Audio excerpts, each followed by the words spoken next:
राधे गोविंद जय जय राधे कृष्ण राधे कृष्ण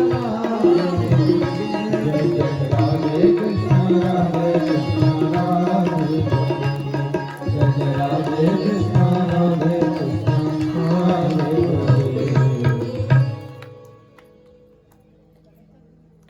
तो प्रेम की परिभाषा समझ में आई कि नहीं आई?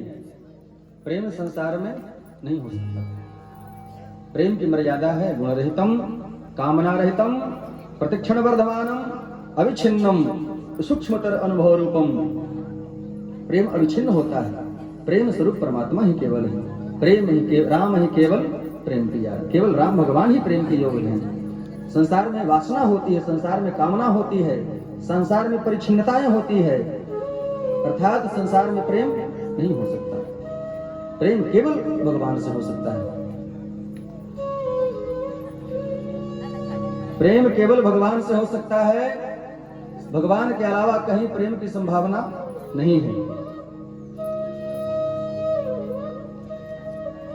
इसलिए संसार में हर जगह कामना है, वासना है। वासना कामना होने के कारण संसार में प्रेम नहीं हो सकता। और प्रेम की परिभाषा क्या है? तेरे फूलों से भी प्यार। भगवान चाहे जिस भी दिशा में हमको लेकर चलें, चाहे जैसे भी रखें, भक्त की दृष्टि होती है। चाहे प्रभु आप हमें जंगल में रखें, चाहे महल में रखें, चाहे धूप में रखें, छांव में रखें, हम तो आपके अनुकूल चलने वाले हैं। तेरे फूलों से भी प्यार, तेरे कांटों से भी प्यार, जो तू देना चाहे दे दे करतार, दुनिया के तारणहार। तेरे फूलों से भी प्यार, तेरे कांटों से भी प्यार, तेरे फूलों से भी प्यार, तेरे कांटों से भी प्यार, जो तू देना चाहे दे दे करतार, दुनिया के तारणहार। तेरे फूलों से भी प्यार, तेरे कांटों से भी प्यार।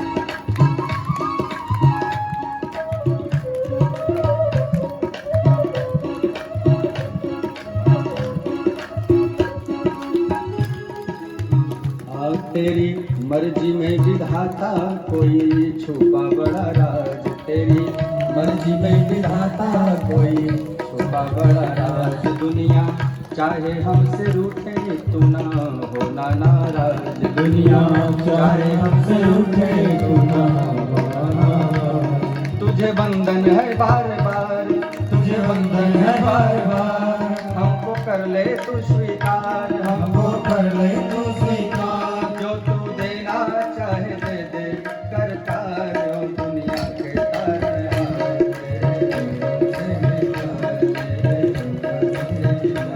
जो तू देना चाहे दे दे करतार, दुनिया के तारणहार।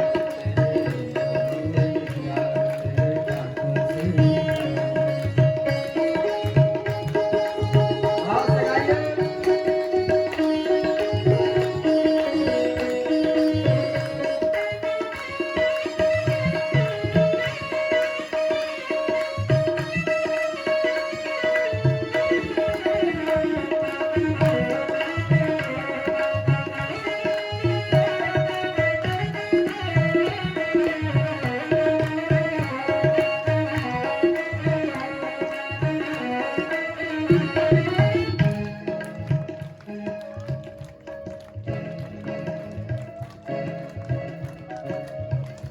आगे भक्त कहता है, तेरी मर्जी में विधाता कोई छुपा बड़ा राज। आप जैसे भी हमको रखना चाहेंगे, हम तो आपके प्रेमी हैं। भक्त भगवान का जो प्रेमी होता है, परमात्मा की किसी भी परिस्थिति में वह भगवान से शिकायत नहीं करता। वह तो यही कहता है, तेरे फूलों से भी प्यार, तेरे कांटों से भी प्यार, तेरे फूलों से भी प्यार, तेरे कांटों से भी प्यार। मेरी नाव को इस संसार सागर में जैसे लेकर चलो, चाहे उसे पार लगा दो, चाहे बीच मझधार में छोड़ दो, हम दोनों में राजी हैं।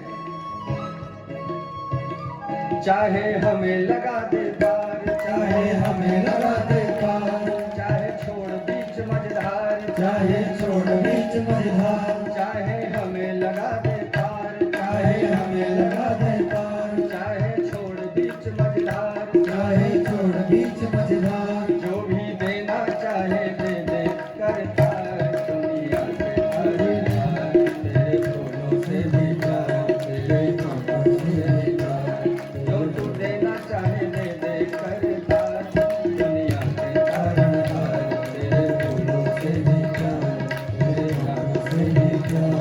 श्री वृंदावन बिहारी लाल की। प्रेमी कभी कोई आग्रह नहीं करता, इसलिए भगवान श्री कृष्ण जब ब्रज वृंदावन को छोड़कर जाते हैं मथुरा, उस प्रकरण में गोपियां कभी कोई शिकायत यह नहीं करती कि कृष्ण आ जाओ।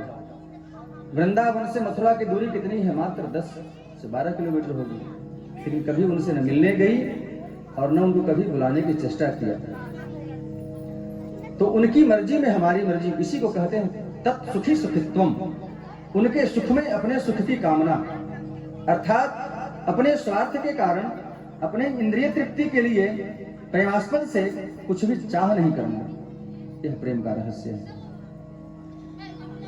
भगवान के जन्मोत्सव होने के पश्चात नंद बाबा को अचानक याद आई कि कंस को टैक्स नहीं जमा किया है, कर नहीं जमा किया है। सो नंद बाबा कर जमा करने चले जाते हैं मथुरा कंस के पास। वहां वसुदेव जी से उनका मिलना होता है। वसुदेव जी मिलते तो हैं नंद बाबा से, पर बड़े दुखी हृदय से, बड़े खुशी से मिलते हैं। नंद वसुदेव जी को पता है कि नंद बाबा के घर में जितनी ये प्रक्रिया हुई है, भगवान के जन्मोत्सव कारागार में जन्म होना, वसुदेव जी के द्वारा रात्रि में ही गोकुल पहुंचाना और वहां से वापस कन्या को लेकर के आना, यह भगवान की जो अचिंत्य माया है, अघट घटना पटीयसी माया के द्वारा वसुदेव जी के सारे ज्ञान जो हैं लुप्त हो चुके हैं। वसुदेव जी के स्मृति में यह सारी बातें नहीं आ रही हैं कि मैंने कौन कौन से क्रियाकलाप किए। तो वसुदेव जी कहते हैं, नंद बाबा, आपके घर में आपके चौथेपन की अवस्था में पुत्र रत्न की प्राप्ति हुई है, इससे हमें बड़ी खुशी है। देखिए, दोनों मित्र हैं, वसुदेव जी और नंद बाबा दोनों मित्र हैं। मित्र की मित्रता यही होती है कि मित्र के खुशी में अपनी खुशी, मित्र के गम में अपना गम। वसुदेव जी कहते हैं नंद बाबा को, क्या कि आपके घर में पुत्र रत्न की प्राप्ति हुई है, इससे हमें बड़ी खुशी है। नंद बाबा कहते हैं कि वसुदेव जी, आपके 8 पुत्र हुए, 8 पुत्रों को कंस ने मार दिया, इस बात का हमें बहुत गम है। यह मित्रता का आदर्श है। मित्र का आदर्श जल और दूध के समान है। जल और दूध में ऐसी मित्रता है कि दूध कहता है जल को कि जल मित्र भाई, अगर तू मुझ में मिल जाए तो तुमको अपने कीमत में बिक्री करूंगा मैं। दूध में पानी मिला दीजिए, पानी की कीमत में नहीं बिकता है, वह दूध की कीमत से ही बिकता है। बिकता है कि नहीं बिकता है? दूध में दूधिया बेचने वाला पानी मिला देता है तो वह पानी भी दूध की कीमत में बिकता है कि नहीं बिकता है?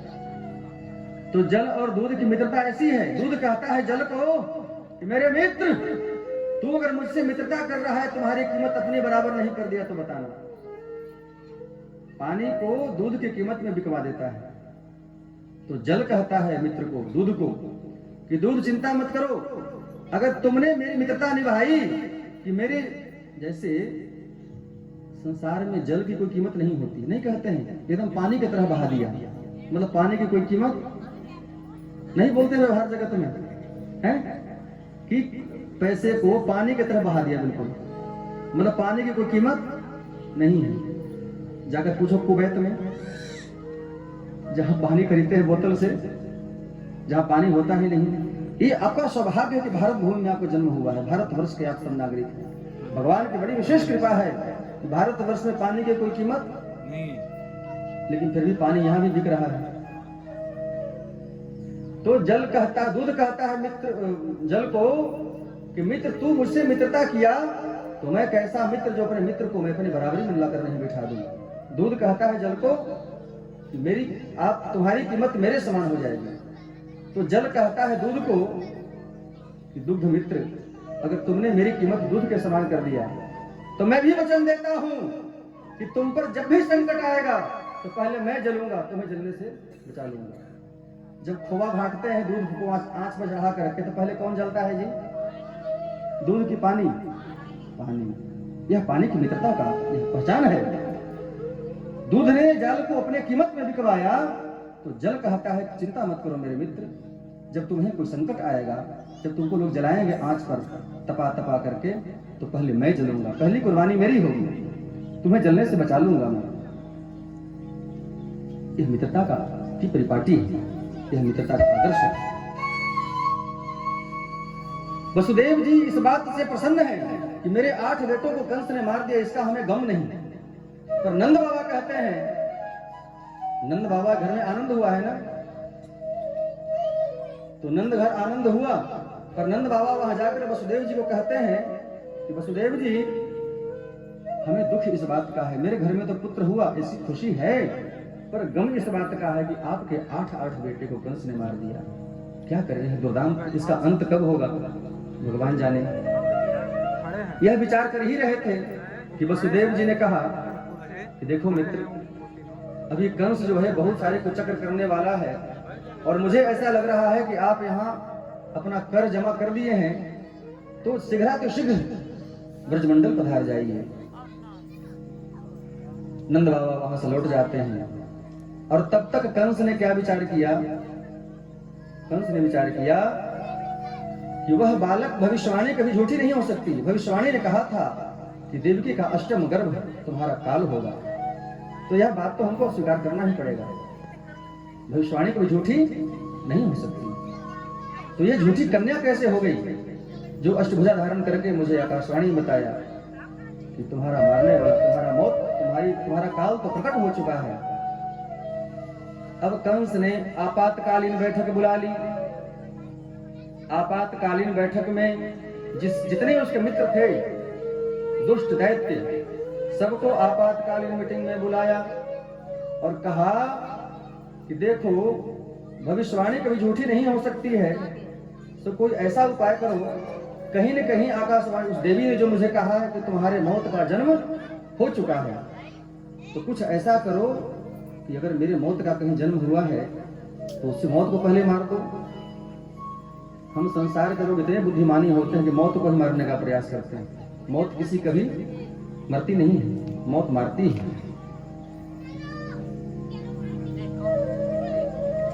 सबसे पहले आई पूतना मौसी।